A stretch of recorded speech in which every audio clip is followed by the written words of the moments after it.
Well, good afternoon, everyone, and welcome. This is a launch event, a great discussion to mark the release of the first report for the Digital CBD project at RMIT, which is produced together by RMIT's Blockchain Innovation Hub, the RMIT Centre for Cybersecurity Research and Innovation, and the RMIT Digital Ethnography Research Centre. My name is Tom Bentley, and I'm the Executive Director for the Policy and Impact Group at RMIT. And it's a great pleasure and privilege to be helping to introduce this discussion and then taking part in it. This project and collaboration is part of a wider program that we'll talk about in a moment. But really the agenda for today is to introduce the project, explain some of what it's doing and what it's aiming to achieve, and then share what's in this first report, which is it's a fantastic report, I have to say, and begin a discussion about some of the issues, the challenges and the opportunities that come out of the possibility of a digital CBD. But before we get on to the content of that agenda, let me open the proceedings formally by acknowledging the people of the Woiwurrung and Boonwurrung language groups of the Eastern Kulin Nation, on whose unceded land RMIT conducts our business, and paying my respects to their elders and ancestors, past, present and emerging. And let me also extend those respects to the elders and ancestors of traditional custodians and owners of the wider lands and waters on which RMIT conducts our business, connected in many different ways across many different nations today. So let me go on and say a little bit about the project, how we're doing it and why it matters, before I then hand over to Professor Jason Potts to talk to us about some of the substance and detail of the research agenda, and then we'll continue to open up the discussion. This digital CBD project is part of RMIT's compact with the Victorian government. As part of the COVID response and developing a set of actions that can help us deal with COVID and the realities of the pandemic by building a more ambitious agenda for renewal and innovation for Melbourne and for the Victorian economy. The state government is investing in a range of applied research, innovation partnerships, and also physical work, infrastructure work, all designed to improve Melbourne and Victoria's innovation and resilience for the future.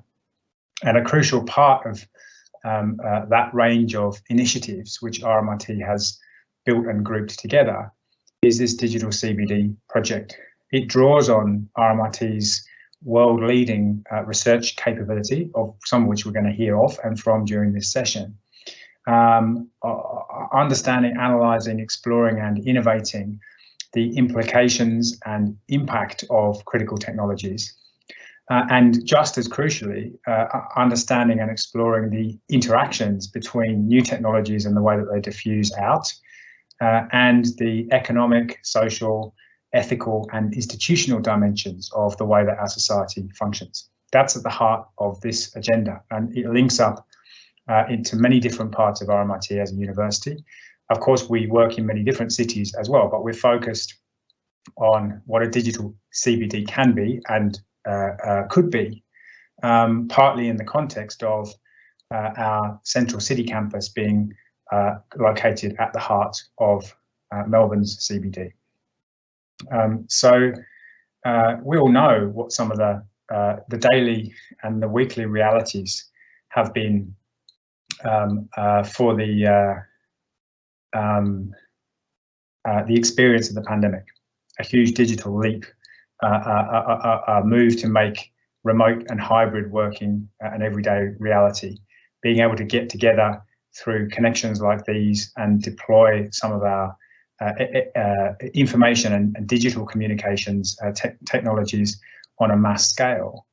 And then a huge discussion and improvised effort about how to be safe, how to coordinate critical activities, how to keep them secure, how to keep conducting the everyday activities of our households and our wider economy, and crucially, how to put well-being and inclusion alongside economic security and productivity, and find ways of advancing both together under a quite dramatically different set of conditions. And the point that we are getting to now, thankfully, as we begin to emerge from some of the more intense restrictions in Melbourne of that pandemic experience, is essentially to ask, well, what can we learn, what can we understand about the role of technologies, especially digital technologies, in helping to innovate and then underpin systems that will help people and city life to thrive as we explore an altered landscape and consider what the possibilities are for that landscape over time. So it's fantastic to be able to share this first report, and there'll be more reports and more research and more connections as the work program continues. And the best way to get into it is to start hearing from our fantastic academics who are leading this research agenda and also producing the report and developing the collaborations that are feeding the agenda.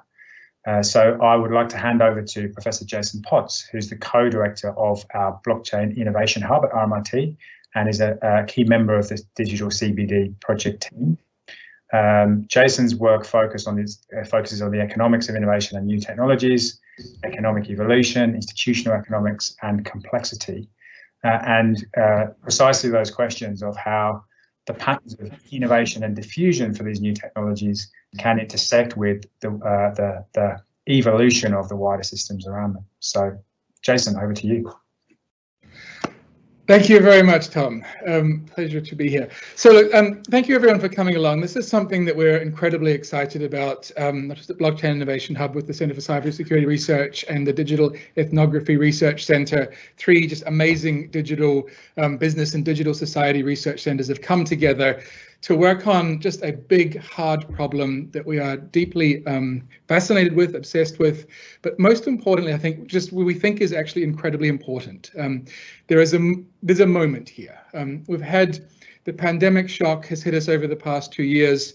Over the past few decades, we've had this slow, gradual pushing of digital technologies into our lives, and then suddenly everything got accelerated and became an issue that we had to step up to and deal with.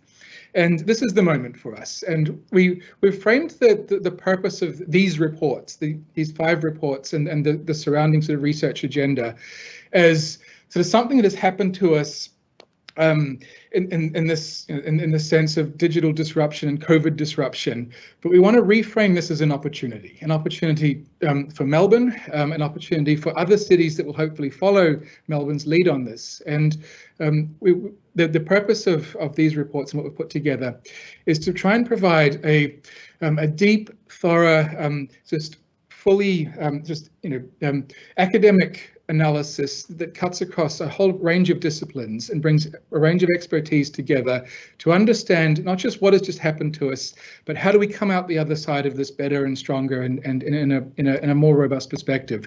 So that very forward-looking agenda is the purpose of what we've taken on here, which is why we're so excited to do this.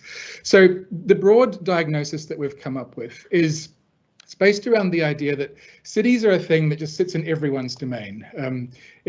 Across every research centre and most fields sort of intersect with cities, but there's no such thing as really the science of cities per se. It cuts across a range of areas.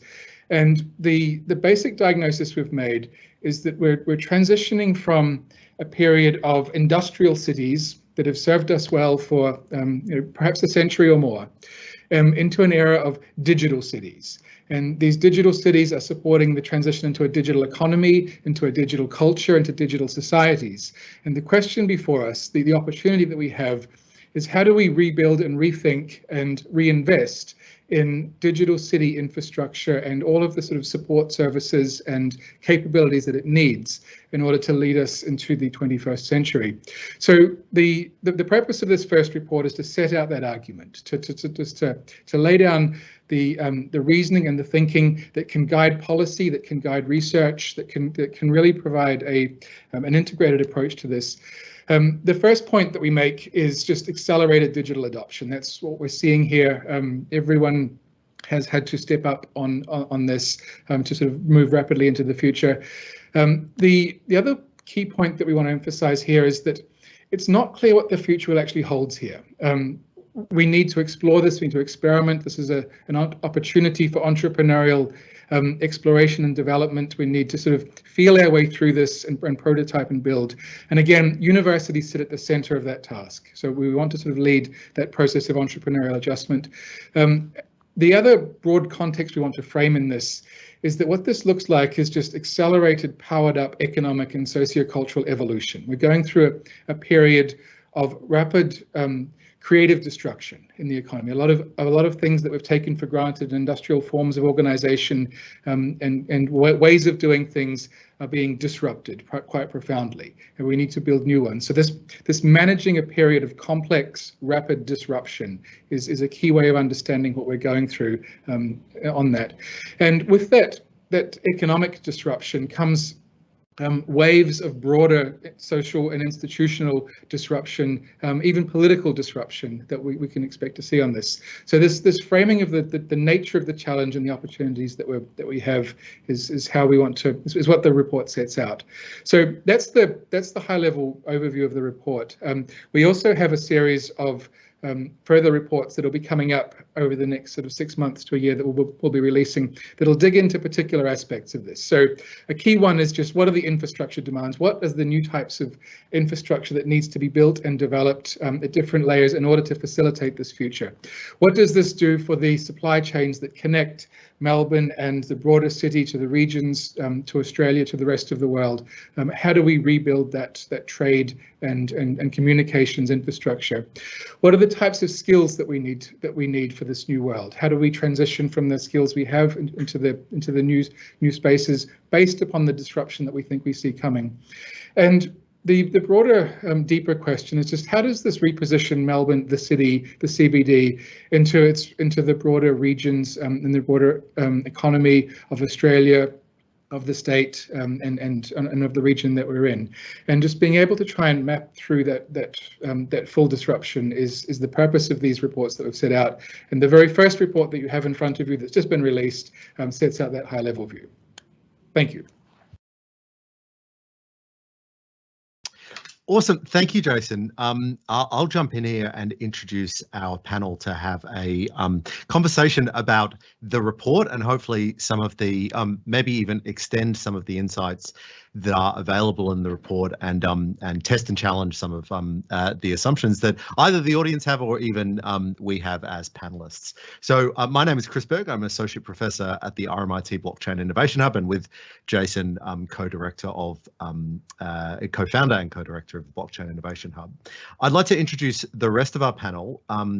First of all, I'll introduce you to Tania Lewis. Tania, so Professor Tania Lewis is the co-director of the Digital Ethnography Research Centre.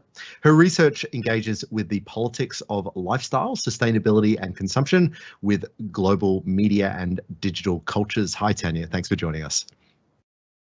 Oh, thanks so much for having me, Chris. I'll also introduce Professor Matt Warren. Professor Matt Warren is the director of the RMIT Centre for Cybersecurity Research and Innovation and a researcher in the areas of cybersecurity and computer ethics. Hi, Matt. Hi there. Great to be here. And of course, I'm really excited to welcome back to the stage, the digital stage, Tom Bentley, RMIT's Executive Director of Policy Impact, who you've already met and has already said hello to everybody to meet the panel. Look, Jason, I will actually throw to you first, though, and to spark off this conversation. And the story that we've told in this report is about the opportunities for Melbourne or other Victorian CBDs in a global digital economy. Something I'd like you to react to is if we are now in a largely digital or dominantly digital economy, what does global competition actually looks like from there? So if cities are no longer as important as agglomerating lots of people together in factories and industrial settings, but they're all digital, then why would I choose to be in Melbourne or Geelong or in any particular city at all? How can we be competitive as a city in that environment? Yeah, thanks, Chris. It's the great question. It is the question of the moment, I think, for not just at Melbourne, but for cities around the world. What we're talking about is comparative advantage, in the sense of what is the comparative advantage that Melbourne has that in relation to the rest of the world. And I think what this moment highlights is that it's actually digital infrastructure is the key thing, and that's digital infrastructure to attract people to live here. In a globalized sort of world of digital trade, you can live anywhere, work from anywhere, do anything from anywhere. So it matters. So there's a reason, you have to have a reason to live somewhere. Again, this sort of Melbourne sort of most livable city type things really kicks in there as a key part of that. But the other sort of part that needs to be built out is that infrastructure, that digital infrastructure, to then enable people living here to then trade with, communicate with, at as low a cost as possible with everyone else in the world. So that sort of digital trade infrastructure, digital communications infrastructure for money, for payments, for contracting, a regulatory framework, the whole full stack of digital infrastructure actually becomes a crucial point of competitive advantage with other cities, crucially other city-states. I think the world is going to look more and more like less a bunch of nations interacting with each other and more a bunch of cities interacting with each other. And each city can build its competitive advantage largely through the quality and effectiveness of its digital infrastructure. So Tania, I might throw the same question to you actually, but from your perspective as someone who's looked at very deeply at the cultural shape of communities and cities and digital online spaces. So we're all Melburnians, and as a Melburnian, we are all very, very proud of our culture and our sport and all those amenities. But in the environment that we're living in, the environment that we've spelt out a bit in this report, a lot of that culture, even the sports, goes digital. So it goes not just digital, but inherently global. Is there a role, or has that role changed for thinking about the city as a geographic space for culture? Or how do you think through that question? Yeah, Chris, I mean, it's such an interesting question. Yeah, I think, I mean, culture is central to what Jason's talking about as our comparative advantage in Melbourne. It's I was organising a conference last year with some big sort of business players in Europe and the US. And when I talked to them about Melbourne, they didn't sort of say, well, we're really inspired by your economic growth and finance. And so, that's what they weren't interested in that. They were interested in our cafe culture and our art scene. They were saying they'd read about our laneway culture and bars and hipsters and, Melbourne's super cosmopolitan. We've heard it's incredibly culturally diverse. So really, I mean, those questions of culture, cultural diversity and aesthetics are so kind of integral to brand Melbourne. So I think, that really is a kind of key question for us moving into the digital CBD. How do we keep that value add? And as Jason was saying, I mean, our global livability measures year in and year out, obviously there's good healthcare, high quality education, all of those things are part of that. But a big part of that picture is that we've been seen as a cultural destination. So I think there is both a challenge and a huge opportunity for how we convey that in the digital realm. But I also think that much of that also is already digitized, and that's something we can perhaps talk to a bit more. Tania, can I put you on the spot, because you asked the question? How do we keep that value add? So what is this a public policy problem? Is this do we as cultural participants? Is it on us to do it? Well, how do you answer your own question? Yeah, well, I think, I mean, in many ways, we don't have to reinvent the wheel here. I mean, it's interesting. I've just been reading a really interesting Australian Council of the Arts report that they just put out on digital cultural engagement. And what they've been saying is actually over the last decade, pre-COVID, we've seen some very dramatic changes occurring in the cultural realm, but quite a lot of it's been relatively invisible. And what happened with COVID, of course, is it's come out into the open much more. It's been accelerated, as Jason was saying. But one of the points they were making is that the digital and the analog world, and also business and the art scene, interestingly, the lines between those worlds is now completely blurred. So audiences and cultural consumers are much more interactive and participatory. They expect to connect with performers and producers and artists and to insert themselves in culture making.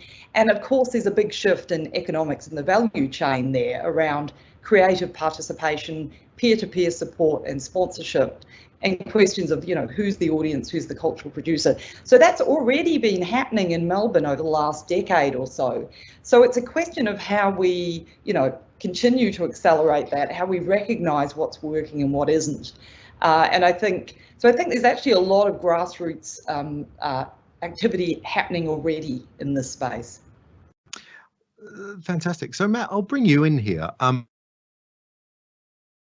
And your job now as studying cybersecurity and the security dimension of this. How it is?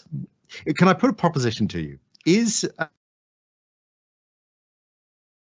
protecting shipping lanes and moving to a world where economic security is about ensuring that we've got high quality encryption, or is it a ground up problem that we have, again, the cultural forces? When you think about the challenges that we face moving to this digital CBD, where do you start?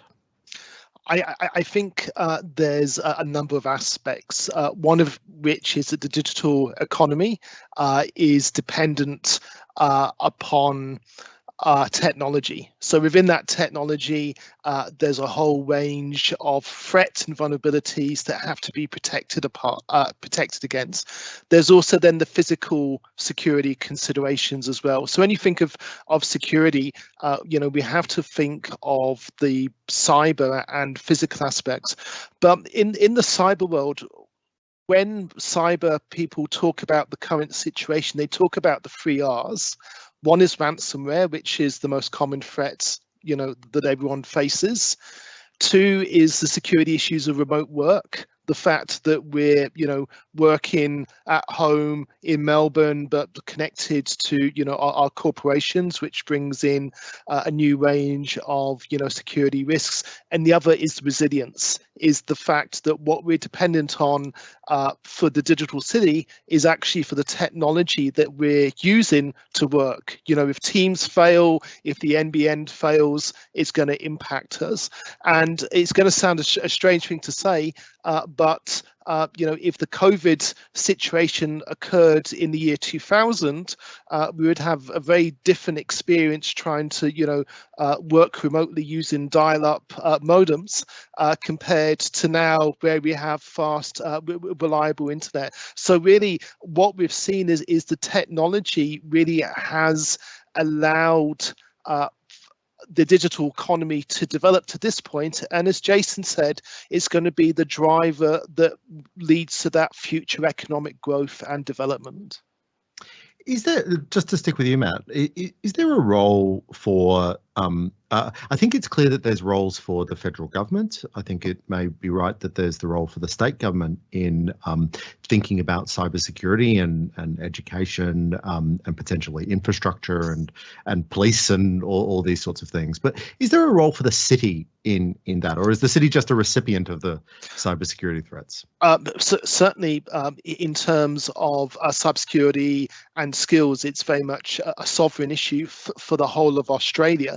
But it also impacts the states. It also impacts cities such as Melbourne, and this is why the Victorian state government is developing initiatives such as the Cremorne Digital Skills Hub on the fringe of the CBD to allow for that cross-fertilisation into the city centre. So state governments very much see capital cities as driving innovation, driving the next wave of technology innovation, but also, developing that ecosystem, that startup ecosystem as part of that sort of future economic development. Tom, I might bring you back in here. So in these questions so far, I've been trying to frame the opportunities for Melbourne in a not just a state, but a national and even global context. And it does strike me when we think about Melbourne's position and Victoria's position that it is in a large policy framework, much of which it doesn't control. So, for example, a lot of tech startups might want changes the capital gains taxation regime, and they'll move to Melbourne if there is. But what can the city do about that? But just thinking, in your background as a policymaker and a deep thinker about public policy, how does the city navigate that sort of huge dynamic of policy frameworks? Yeah, Thanks, Chris. I mean, it's a great challenge. And Jason said earlier that more and more we need to understand a kind of globally connected economy as being an economy of city-states rather than necessarily of nations. Of course, national sovereignty and state-to-state decision-making and exchange are still going to be fundamentally important. But what you're pointing to is it's all connected up differently. And cities are vital players, but they also have to learn what they're best at and find ways both to mobilise and to prioritise in order to achieve these kinds of outcomes. You've actually seen it with Melbourne over the last couple of years going through this, and some very interesting different effects, I think, of an elected civic leader, Sally Capp, Lord Mayor, becoming a very proactive advocate for what the city needs, why it is that we need to focus on immediate social needs, make sure that digital and other forms of infrastructure security are put in place, and then start advocating kind of well ahead of time for the kinds of recovery effort, the kinds of reform that may be needed in order to revitalise the city economy under different conditions, which has led her into, for example, proactively advocating on international students and their welfare and their return, and how nationally determined border decisions are important even from within a city purview. But at the same time, very proactively positioning the city as a partner in building the systems and solutions that will make life safe and welcoming for international students when they are allowed to come back, which takes you also back to the, working side by side along universities and other civic and social and community organisations, thinking about what street life and local community life should be like in this pandemic city. And then moving on to what Matt said, which is that precincts and clusters across a wider metropolitan area are also kind of fundamentally important. Each of those examples, which are current examples, shows the city working out how to be an entrepreneurial leader in a governance space that it can't control in a functional sense, or take vertical decisions over in the absence of others. So that's hard, but actually that's what cities have also done throughout their history, because part of the history of cities is of creating forums and places of exchange and places where that kind of collaboration over complex problem solving can be worked out. It creates very interesting dynamics over security, over economic development, and also over social cohesion. And these are all things that we can look to bring out in more depth as the project progresses. Tom, I'll stick with you again. I mean, you've touched this on a bit, but I wouldn't mind if you elaborated. So the role of the university, I think it's not well understood that Melbourne is fundamentally a university town, and we are the university smack bang in the middle of the university town. What is the role of the university in facilitating these transitions? You've touched on a few ways, but I'd love your thoughts when you've thought about the new challenges in the digital environment. Yeah, thanks very much. Well, and this is also a very exciting opportunity. But I think, firstly, for me, what's important is the role of the university it's part of our fundamental role as an institution. That is developing knowledge, sharing it, creating a place where knowledge and understanding and evidence and technological innovation can be brought out, examined, understood, tested, and then debated freely and openly, but also developing skills and capabilities so that people can go out and thrive in an altered set of social and economic conditions. So a huge part of the role of the university in responding to this wider situation, participating in a digital city, becoming part of a networked economy, is actually carrying through those purposes, but learning how to do them effectively under the prevailing conditions and using the full set of infrastructure and opportunities that we've got. What that also means, I think, is the university as one partner in a kind of public problem solver role. Because just as you said, like if you add up all of RMIT's students, staff and active associates, we're more than 100,000 people. That's the size of a city in itself. So we're in different places, but we're all connected up together. But actually, tens of thousands are also grouped both in the CBD and then in other key places like Bandura. The other implication of this is that both on a internationally digitally networked scale and on a physically networked scale, we are in an interactive relationship with the social and the economic development processes that are going on around us. We're actually dynamic participants, which is one reason why complexity and evolution are also such interesting parts of the conceptual and the evidence discussion. And of course, we've got the social and cultural processes through which all of that is mediated. So we have the chance to kind of practice partnership, to treat ourselves as part of experimental zones in which new solutions and new public choices can be kind of modelled and piloted, and also to ask what kinds of civic and institutional relationships do we want to see developing in the ecosystems around us, so that we can join them up and address them in a kind of holistic way. So some of those are about environmental impact, some of those are about who gets access to which benefits from innovation and from the education process. And many of them are about how we work with those other public institutions that are also around us, and then form partnerships with the private sector and the community sector to pursue impact that's beneficial to the community over time. Jason, I think it's a really interesting question to throw to you as well, because you've thought very deeply about the role of the city as an economic entity, as well as the role of the university as a knowledge creation and knowledge distribution, again, economic engine. When you think of, what should a university be doing to facilitate these transitions? I think what was really nice about Tom's argument is that we do education, we do research, but we participate. We are part of the city, not just a service provider to the people who live there. How do you think the opportunity for universities is, or the role? Yeah, I mean, I think this notion of seeing the university as a microcosm of the city is actually a really useful and helpful way to see this, because cities are a technology. They're a social technology that lowers the cost of people to come together and cooperate, right? By bringing them close together physically, by building infrastructure where they can meet in labour markets and shop and just essentially cooperate. Universities are kind of the same thing, and the sort of old industrial universities used to break them up into parts. You've got the sciences over there and chemistry there and so on and so on. Modern universities are blurring all of that together, because that's how knowledge grows. You have to put people together to share knowledge and mix ideas and see what comes from that, and then they're more and more sort of starting to be sort of living labs of building things.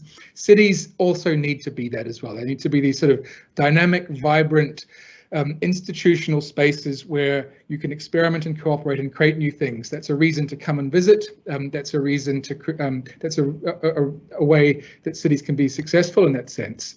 So, I mean, I think that notion that what we're dealing with here is really, it's the same problem. How do you build a good university in a city is also the same sort of challenge of how to create a city. So that notion of cities being concentrations of resources that come together and create knowledge by just interacting and mixing with each other.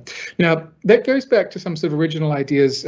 About 20 years ago, the whole sort of future of cities debate was discussed by an American professor, Richard Florida. And his whole argument was the creative class, and we just need to make cities fantastic for creative people.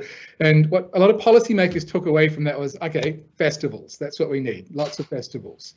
And yeah, that's kind of true, but it kind of missed the broader point. What was that and I think that's the situation we're in now. We're getting a second go at that same question. And the answer here is deep, full stack digital infrastructure that is inclusive, that brings everyone in, that lowers the cost of cooperation, that maximizes the chances that knowledge bumps into each other, that facilitates, that makes experimentation and startups really easy. That's a university. But that's also a city at its very best. So I think this model that we're not separate from, we're not sitting outside trying to give advice to. We want to live and breathe this. Tania, it's interesting that we're having this conversation because I know that you've been doing a lot of research in recent months and years over the what makes people stay in city and what has made people make lifestyle decisions to either remain where they are or to move to the outer suburbs or regional. What has that research uncovered about what we as citizens, as consumers, as employees, what do we want from a geographic space? Thanks, Chris. Yes. I mean, one of the projects we've been working on, which is actually looking at, in a sense, these are e-changes.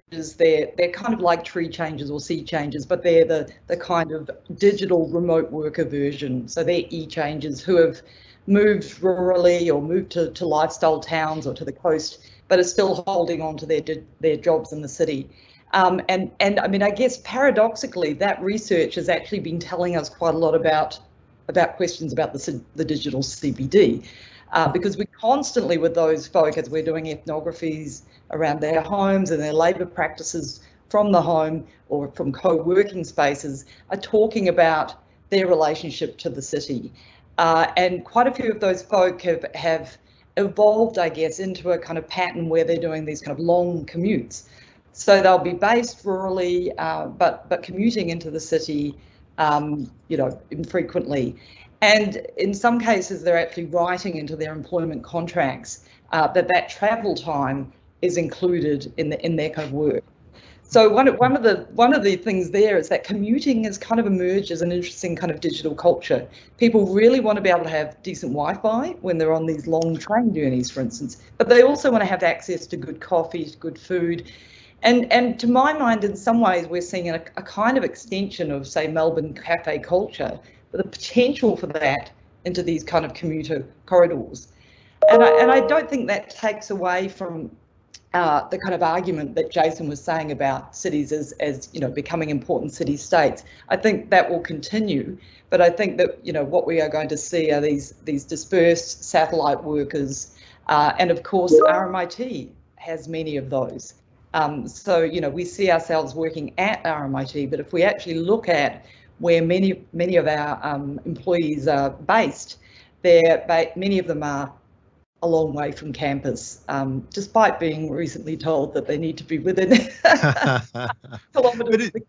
But is that story that you're spelling out there, is that we're moving to a world of sort of fly-in, fly-out cities where, in the fly-in, fly-out economy, that we've got a lot of mining workers in the mineral sector who will fly into a place, and the most important thing for them is that that's a really good journey. So they really want to make sure they've got Qantas lounge things. Does the train station need better coffee? Is that the story there? I think it's more than that. I mean, obviously, I hope it's more than that. There's a concern there that, oh my gosh, they're just using Melbourne as some kind of service provider and then they leave. Whereas the story, I guess, that people are increasingly telling us, because we've been doing this project over a period of a couple of years now, so it's been giving us this interesting changing longitudinal picture, is that of course all the things they move to for to their lifestyle towns for, etc. The space, the green, the environmental kind of values that they might hold, but they still want the amenities of a city.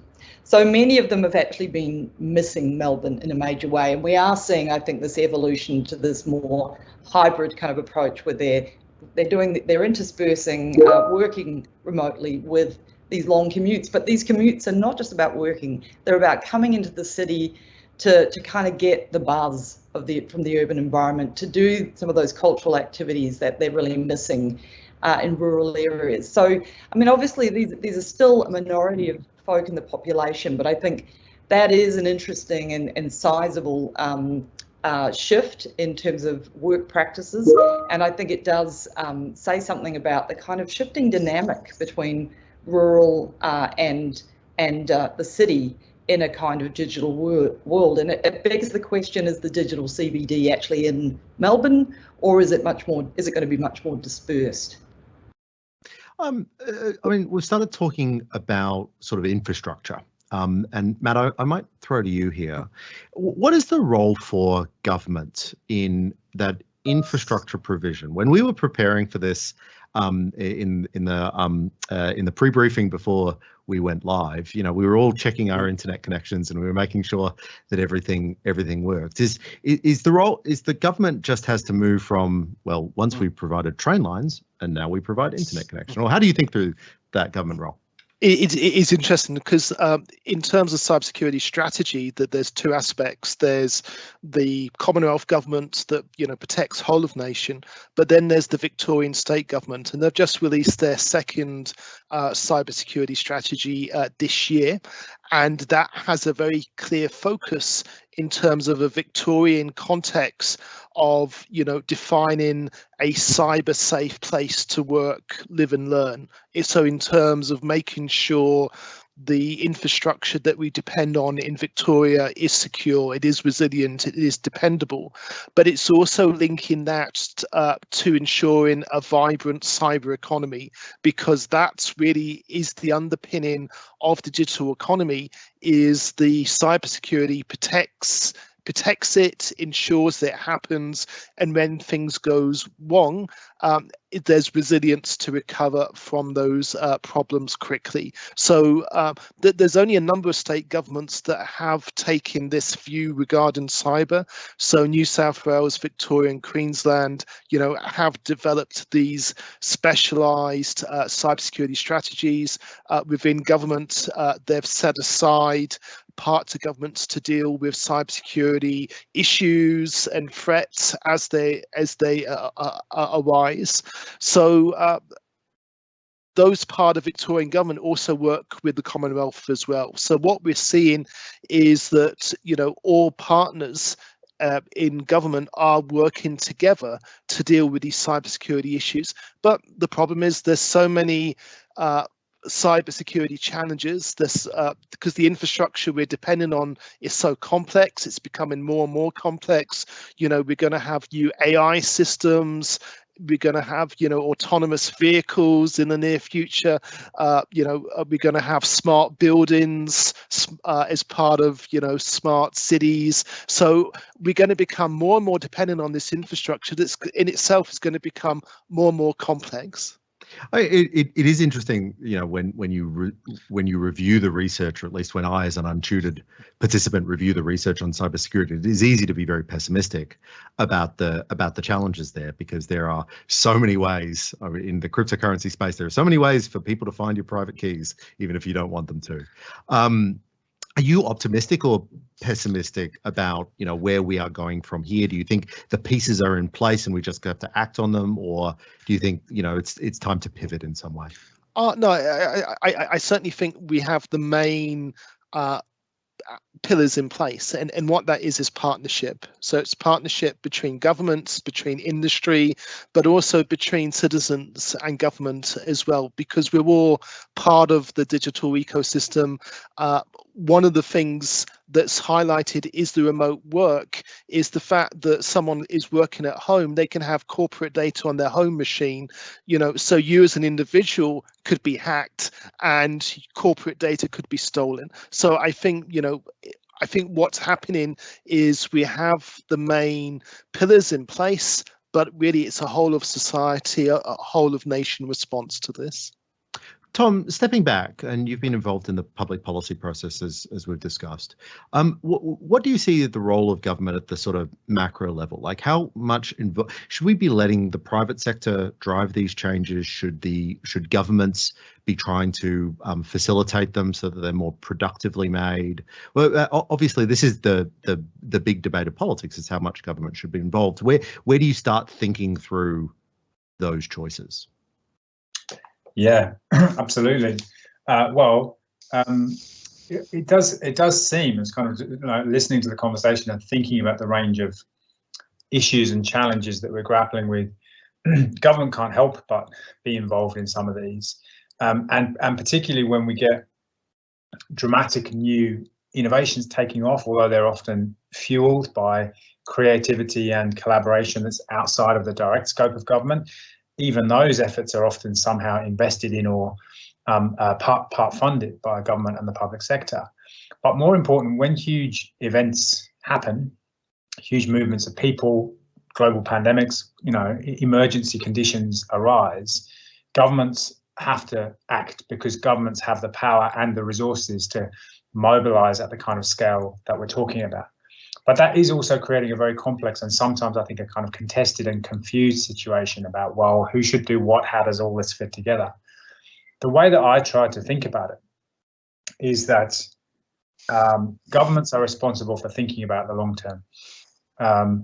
Other institutions and players may also think about the long term, but governments actually have a core responsibility to their citizens and to their institutional structures and cultures, if you like, to play that longer term investment, stewardship, and learning role. They need to be informed by experts, by universities, by social feedback and other things, but they have to to put these things in the context of long-term change and what it's going to take to realize long-term value, security, as well as opportunity and civic benefit, if you like.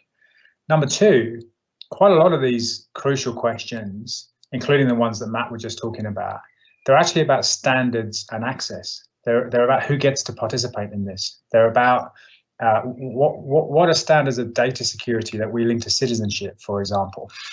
And then also, how do we make sure that not only in the context of individuals and different groups of people who might be passing through a city, but also just for the reason that Matt said about, corporate data on your home machine, how do we make sure that reliable standards of privacy, data protection, and cybersecurity solutions are actually extended to the SME business community and sole traders in our economy, as well as to large institutions like universities and corporate employers who can deliver them for tens of thousands of people at a time. Those questions are not just kind of product and service questions. They're standards, access, equity, and also implementation questions that government, I think, has a responsibility to take a kind of proactive role in. It doesn't mean that government can best do everything or should be trying to micromanage all of those different activities, but it's exactly those kinds of roles that will lead us towards system solutions that are more reliable for everyone, but can also be accessed in equitable ways.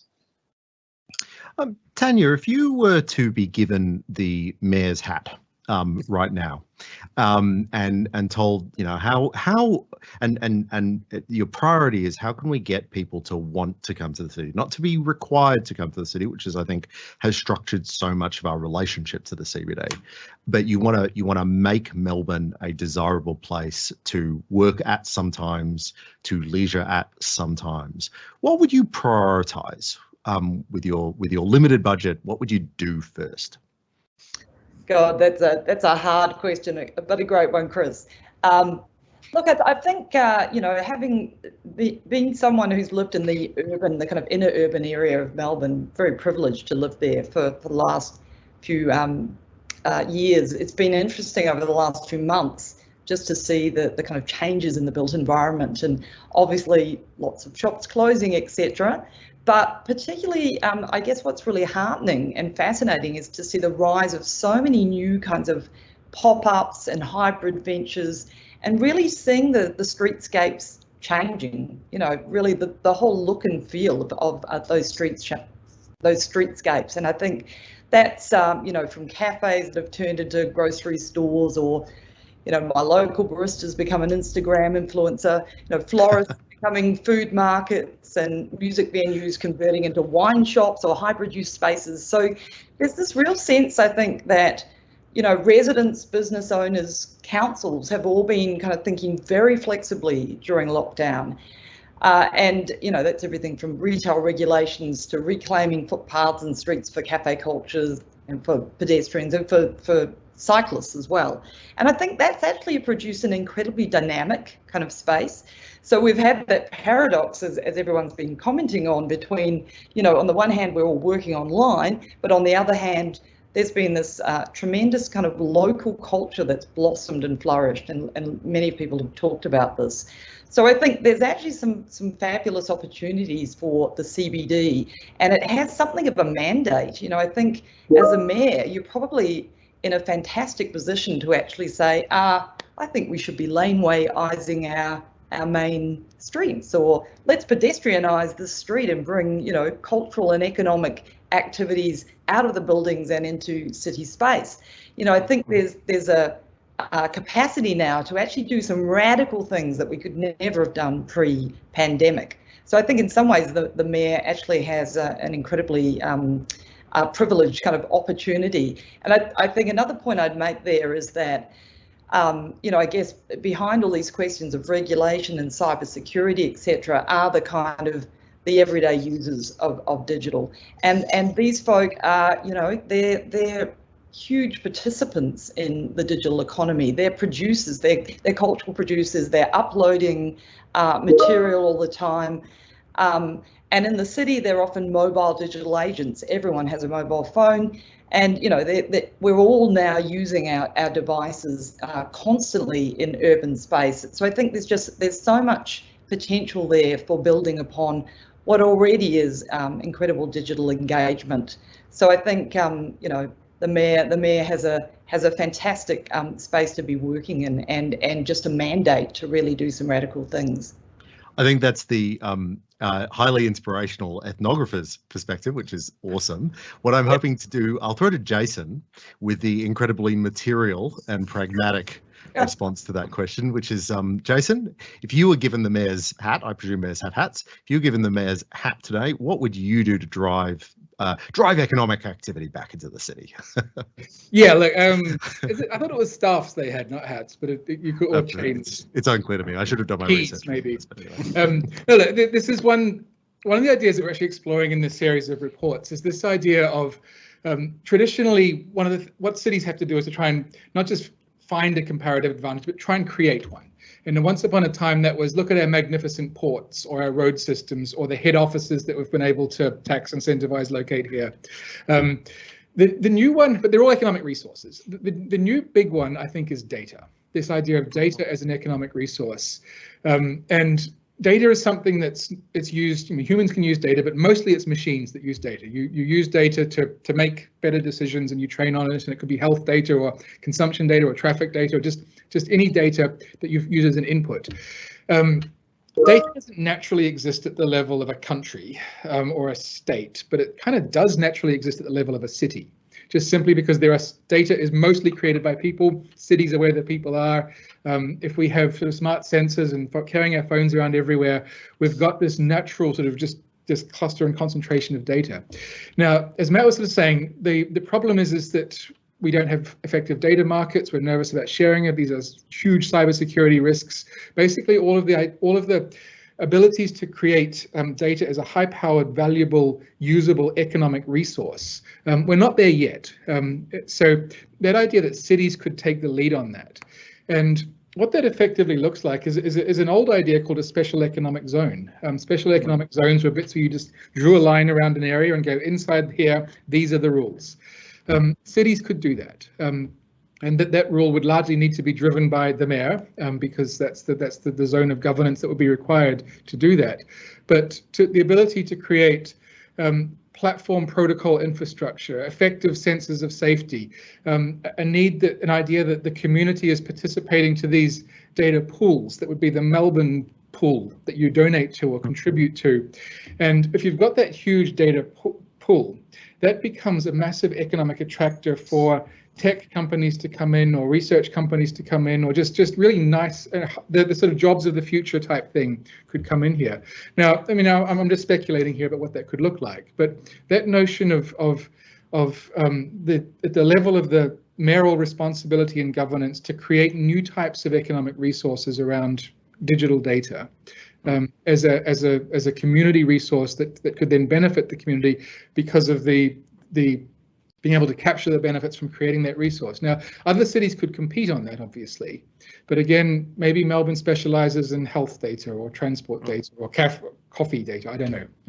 That's up to whoever runs for mayor in that particular case.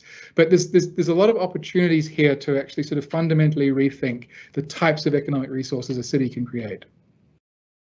Awesome. That was a great conversation.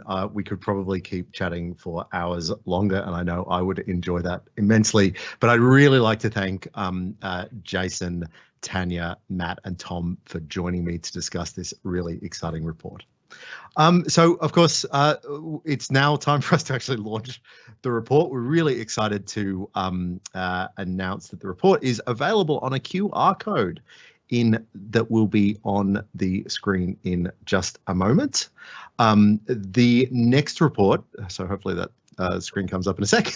The next report in this series, however, will be released in April 2022, and we're going to dig much further into the some of the specific questions that we had during this panel conversation, particularly around infrastructure demands, the cybersecurity skills challenges, and so forth. And if you visit our Digital CBD website, which I think off the top of my head is rmit.edu.au/digital CBD, you'll be able to find the report there, and obviously some updates, and hopefully you can join us on future future projects and future events.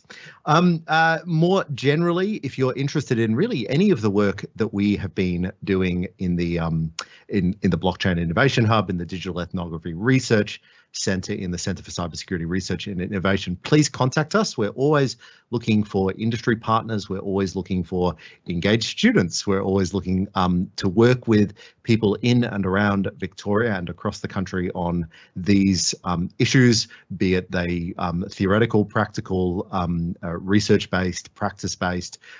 We'd love to hear from you. What we've popped up there is my colleague Michael Fairbairn, who's with the Blockchain Innovation Hub and is our business development manager, and he'll be able to either connect you to us or connect you to teams around the university. So that's it for the event. I really appreciate everybody joining us. It was a great conversation and a great panel, and I hope everybody has a great afternoon. Thank you very much.